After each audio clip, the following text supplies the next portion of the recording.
अथ 12 सर्गः। स तस्य मध्ये भवनस्य संस्थितो लतागृहांश्चित्रगृहान् निशागृहान् जगाम सीताम् प्रतिदर्शनोत्सुको न चैव ताम् पश्यति चारुदर्शनाम्। स चिन्तयामास ततो महाकविः प्रियामपश्यन् रघुनन्दनस्य ताम्। ध्रुवम् न सीता ध्रियते यथा न मे विचिन्वतो दर्शनमेति मैथिली। सा राक्षसानाम् प्रवरेण जानकी स्वशीलसंरक्षण तत्परा सती। अनेन नूनम् प्रतिदुष्टकर्मणा हता भवेदार्यपथे परे स्थिता। विरूपरूपा विकृता विवर्चसो महानना दीर्घविरूपदर्शनाः। समीक्ष्यता राक्षसराजयोषितो भयाद्विनष्टा जनकेश्वरात्मजा। सीतामदृष्ट्वा ह्यनवाप्य पौरुषम् विहृत्य कालम् सह वानरैश्चिरम्। न मेऽस्ति सुग्रीव समीपगागतिः सुतीक्ष्णदण्डो बलवांश्च वानरः।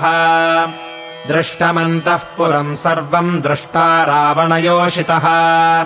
न सीता दृश्यते साध्वी वृथा जातो मम श्रमः। किम् नु माम् वानराः सर्वे गतम् वक्ष्यन्ति सङ्गताः। गत्वा तत्र त्वया वीर किम् कृतम् तद्वदस्व नः। अदृष्ट्वा किम् प्रवक्ष्यामि तामहम् जनकात्मजा। ध्रुवम् प्रायमुपासिष्ये कालस्य व्यतिवर्तने। किम् वा वक्ष्यति वृद्धश्च जाम्बवानङ्गदश्च सः।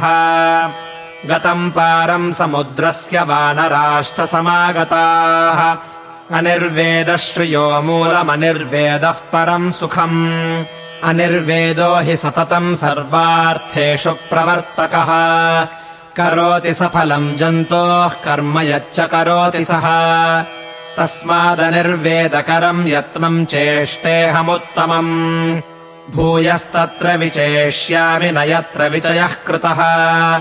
अदृष्टांश्च विचेष्यामि देशान् रावणपालितान्। आपानशाला विचितास्तथा पुष्पगृहाणि च। चित्रशालाश्च विचिता भूयः क्रीडागृहाणि च। निष्कुटान्तररथ्याश्च विमानानि च सर्वशः। इति सञ्चिन्त्य भूयोऽपि विचेतुमुपचक्रमे। भूमिगृहांश्चैत्यगृहान् गृहातिगृहकानपि। उत्पतन्निपतंश्चापि तिष्ठन् गच्छन् पुनः क्वचित्। अपवृण्वंश्च द्वाराणि कपाटान्यवघट्टयन्। प्रविशन्निष्पतंश्चापि प्रपतन्नुत्पतन्निव। सर्वमप्यवकाशम् स विचचार महाकपिः। चतुरङ्गुलमात्रोऽपि नावकाशः स विद्यते। रावणान्तःपुरे तस्मिन् यङ्कपिर्न जगामसः।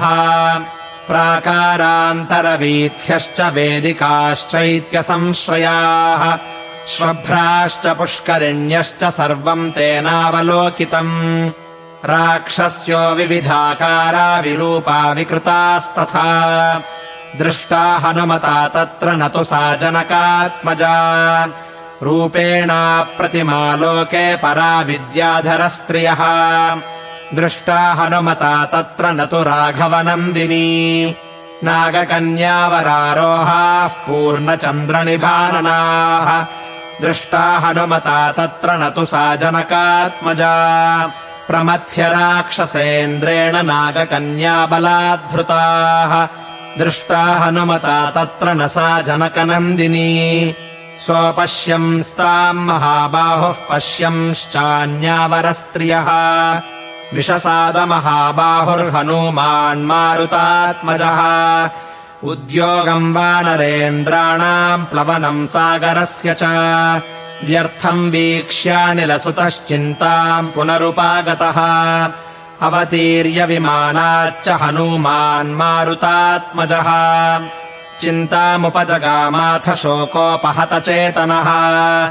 इत्यार्षे श्रीमद् रामायणे वाल्मीकीये आदिकाव्ये सुन्दरकाण्डे 12 सर्गः।